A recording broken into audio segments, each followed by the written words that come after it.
जय श्री राम मेरे प्यारे बहन भाइयों। मैं आ गई आपके सामने सुंदरकांड लेके अर्थ सहित, जिसमें कि दो दोहे की चौपाइयाँ आप सबको मैं सुना रही हूँ अर्थ सहित।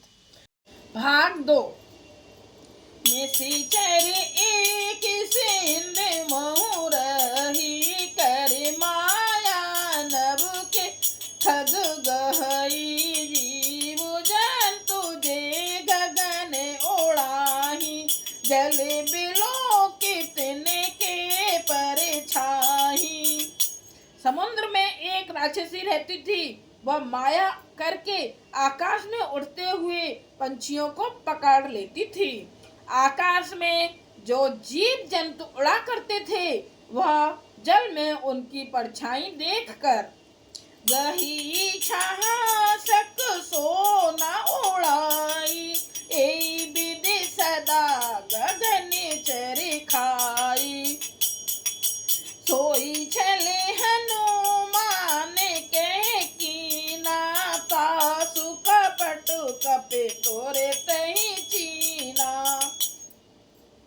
उस परछाई को पकड़ लेती थी जिससे वे उड़ नहीं सकते थे और जल में गिर पड़ते थे।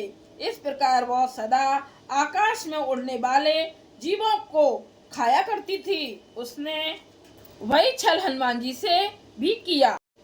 हनुमान जी ने तुरंत ही उसका कपट पहचान लिया। ताहि मारी मारुत सुत वीरा बार दे पार गयो मत धीरा। तहाँ जाई देखी बन शोभा गुंजत चंचरी मधुलोभा।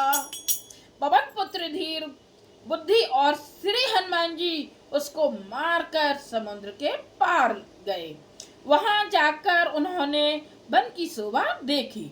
मधु पुष्प रस के लोभ से भौरे गुंजार कर रहे हैं। नाना तरु फल फूल सुहाए खग मृग वृंद देखे मन भाए। शैल विशाल देखे एक आगे तापर धाई चढ़े उभय त्यागे। अनेकों प्रकार के वृक्ष फल फूल से शोभित हैं। पक्षी और पशुओं के समूह को देखकर तो वे मन में बहुत ही प्रसन्न हुए। सामने एक विशाल पर्वत देखकर हनुमान जी भय त्याग कर उस पर दौड़कर जा चढ़े। ओमाना कछु कपि के अधिकाई प्रभु प्रताप जो कालई खाई। गिर पर चढ़े लंका ते देखी कही न जाई अति दुर्ग विशेषी। शिव जी कहते हैं, हे उमा, इसमें बानर हनुमान जी की कुछ बड़ाई नहीं है। यह प्रभु का प्रताप है जो काल को भी खा जाता है। पर्वत पर चढ़कर उन्होंने लंका देखी। बहुत ही बड़ा किला है, कुछ कहा नहीं जाता। अति उतंगे जले निधि चहु पासा कनक कोटे कर परम प्रकाशा। वह अत्यंत ऊंचा है, उसके चारों ओर समुद्र है। सोने के परकोटे चार दीवारी का परम प्रकाश हो रहा है। छंद।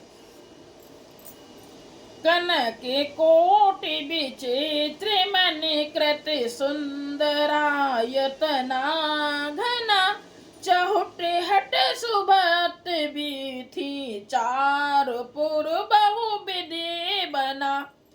गज बाज चरण कर पद चर रथ बरूथन को गने बहुरूप निश्चर जूथ अत बल सेन बरनत नहीं बने। विचित्र मणियों से जड़ा हुआ सोने का परकोटा है। क्या है? मणियों से जड़ा हुआ सोने का परकोटा है। उसके अंदर बहुत से सुंदर सुंदर घर हैं। चौराहे, बाजार, सुंदर मार्ग और गलियां हैं। सुंदर नगर बहुत प्रकार से सजा हुआ है।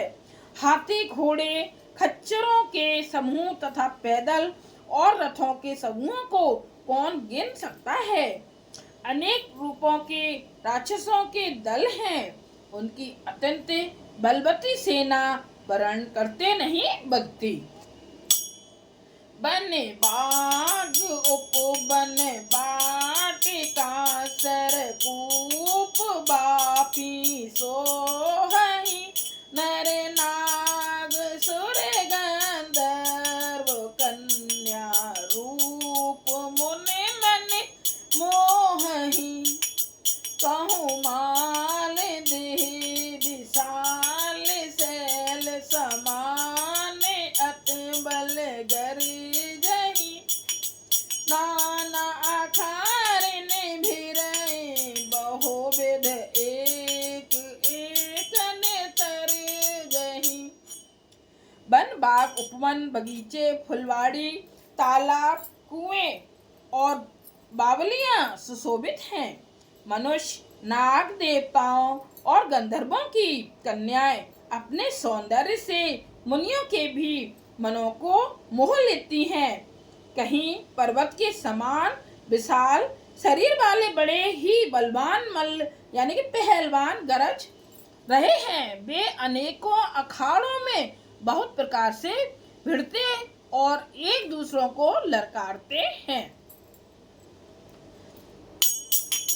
करी जतन भट कोटिन बिकट तन नगर चहु दिस रचहि कहूँ महिष मानुष धेनु खर अज खल निशा चरे भक्षहि एहि लागे तुलसीदा अस इनकी कथा कछु एक है कही रघुवीर सर तीरथ शरीरन त्यागे गते पे सही।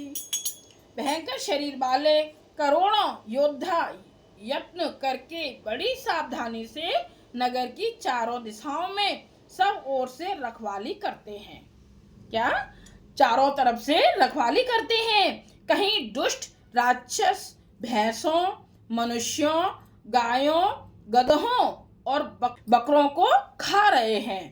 तुलसीदास ने इनकी कथा इसलिए कुछ थोड़ी सी कही है कि ये निश्चय ही श्री रामचंद्र जी के वाण रूपी तीर्थ में शरीरों को त्याग कर परम गति पावेंगे, इसलिए थोड़ी चर्चा की है।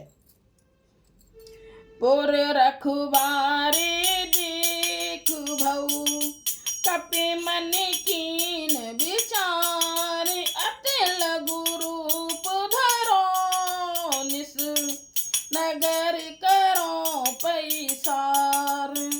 नगर के बहुसंख्यक रखवालों को देखकर हनुमान जी ने मन में विचार किया कि अत्यंत छोटा रूप धरूं और रात के समय नगर में प्रवेश करूं। धारण कर नर रूप से लीला करने वाले भगवान श्री रामचंद्र जी का स्मरण करके लंका को चले। लंका के द्वार पर लंकिनी नाम की एक राक्षसी रहती थी। वह बोली, मेरा निरादर करके बिना मुझसे पूछे कहाँ चले जा रहे हो? हनुमान जी से बोल रही है। नहीं मरम सट मोरा मोर आहार जहाँ लगी चोरा मोठे का एक महाकपि हनई रोधेर बमत धरनी धन मनई। हे मूर्ख, तूने मेरा भेद नहीं जाना। जहाँ तक जितने चोर हैं वे सब मेरे आहार हैं। महाकपि हनुमान जी ने उसे एक घूंसा मारा जिससे वह खून की उल्टी करती हुई पृथ्वी पर लुढ़क पड़ी। पुण्य सवारी उठी सो लंका जोर पाने करे विनय सशंका जब राम नहीं भ्रम बर दीना चलत बिर मोहे चीना। वह लंकिनी फिर अपने को संभाल कर उठी और डर के मारे हाथ जोड़कर विनती करने लगी। वह बोली, रावण को जब ब्रह्मा जी ने वर दिया था तब चलते समय उन्होंने मुझे राक्षसों के विनाश की यह पहचान बता दी थी कि क्या बताई थी, सुनिए आगे। विकल हो सीते कपि के मारे, तब जाने सुनिश्चर संघारे।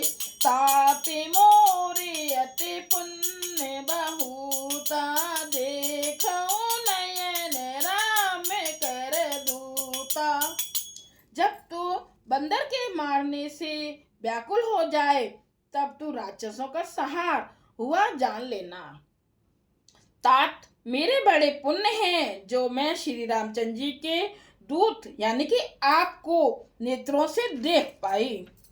तात स्वर्ग अपवर्ग सुख, धैर्य तुला एक अंग। तोल न ताहि सकले मिले, जो सुख लब सतसंग। हे तात, स्वर्ग और मोक्ष के सब सुखों को तराजू के एक पल्ले में रखा जाए तो भी वे सब मिलकर दूसरे पल्ले पर रखे हुए उस सुख के बराबर नहीं हो सकते जो लक्षण मात्र के सत्संग से होता है। हमें अर्थ से पता चल रहा है ना, कितनी अच्छी अच्छी बातें इसमें लिखी हैं। जय सिया राम। ये हमारे हुए 2 भाग समाप्त।